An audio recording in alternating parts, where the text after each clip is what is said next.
अजितदादांचं शिवनेरीवर प्रचंड प्रेम होतं. त्यांच्या इच्छेनुसार पुण्यातील सर्व गड किल्ले अतिक्रमणमुक्त झाले. देवेंद्र फडणवीस. अजितदादांचं शिवनेरीवर प्रचंड प्रेम होतं. मागच्या काळात आम्ही घोषणा केली होती, महाराष्ट्रातील शिवरायांचे सर्व किल्ले आम्ही अतिक्रमणमुक्त करू. मला सांगताना आनंद वाटतोय की आता अतिक्रमणमुक्त झालेले आहेत, असे वक्तव्य मुख्यमंत्री देवेंद्र फडणवीस यांनी केले.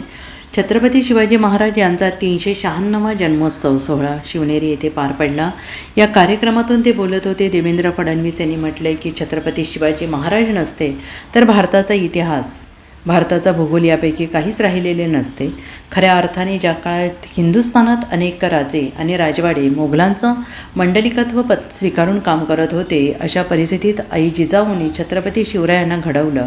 आणि हे घडवताना त्यांनी सांगितलं की तुम्हाला हिंदुस्थानाला मोगलांच्या चोखडातून मुक्त करायचं आहे आणि रयतेचे राज्य स्थापित करायचं आहे. छत्रपती शिवाजी महाराजांनी 18 पगड जातीच्या मावळ्यांना एकत्र करून एक फौज तयार केली आणि त्या फौजेने खऱ्या स्वरूपाची स्थापना केली आणि खऱ्या स्वराज्याची स्थापना केली. आणि छत्रपती शिवाजी महाराजांनी सांगितलं की हे माझे राज्य नाही तर रयतेचे राज्य आहे.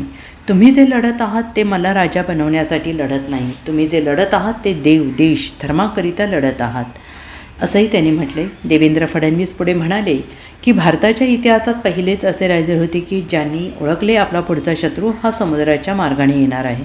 त्यामुळे जलदुर्ग बांधून पश्चिम किनाऱ्याला संरक्षित करण्याचे काम छत्रपती शिवाजी महाराजांनी केलं आहे. पहिल्यांदा पोर्तुगीजांचा पराभव केल्यानंतर जोपर्यंत छत्रपतींचं शासन होतं तोपर्यंत समुद्री मार्गे येण्याची हिंमत कुठल्याच देशाच्या आक्रमकांनी केली नाही.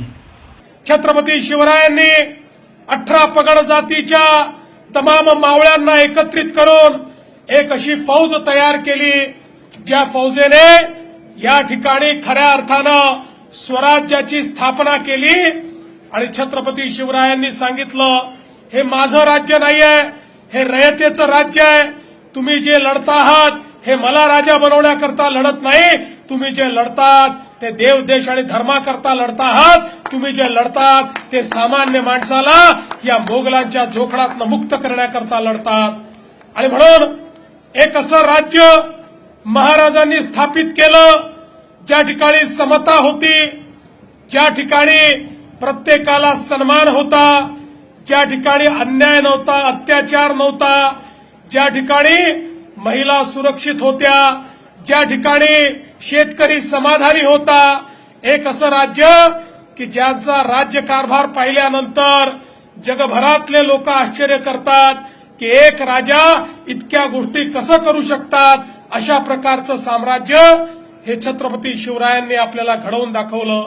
आज खऱ्या अर्थानं ज्यावेळी छत्रपती शिवरायांची जयंती आपण साजरी करतो आणि ती देखील ज्यावेळी आपल्या देशाच्या प्रधानमंत्र्यांनी आपल्या शिवनेरी सहित महाराजांचे 12 किल्ले जागतिक वारसा स्थळ म्हणून त्या ठिकाणी नॉमिनेट केले आणि जगातल्या 27 देशांनी एक मताने मतदान करून या ठिकाणी संपूर्ण जगाकरता होय हे जागतिक वारसा स्थळ आहेत अशा प्रकारची मान्यता दिली. आमच्या आशिष शेलारांनी ते प्रमाणपत्र देखील या ठिकाणी घेतलं. त्यामुळे आता आपले शिवराय हे जागतिक होतेच, पण आता जगाने देखील मान्य केलंय की त्यांनी निर्माण केलेले किल्ले हे जागतिक वारसा स्थळ आहेत. अशा प्रकारचा जागतिक वारसा निर्माण करणाऱ्या शिवरायांची प्रेरणा आपण घेतो आणि म्हणून आवश्यक आहे त्यांनी दिलेल्या मार्गावरच आपल्याला चालावं लागेल. त्यांनी दिलेला मार्ग हाच मार्ग विकासाचा मार्ग आहे, तो प्रत्येकाच्या उत्थानाचा मार्ग आहे. मला या गोष्टीचा अभिमान आहे. या शिवनेरीवर आमच्या अजितदादांचं प्रचंड प्रेम होतं. मागच्या काळात आम्ही घोषणा केली होती, या महाराष्ट्रातले शिवरायांचे सगळे किल्ले हे आम्ही अतिक्रमण मुक्त करू. आणि आज मला सांगताना आनंद वाटतो, पुणे जिल्ह्यातले सगळे किल्ले आता अतिक्रमण मुक्त झालेले आहेत.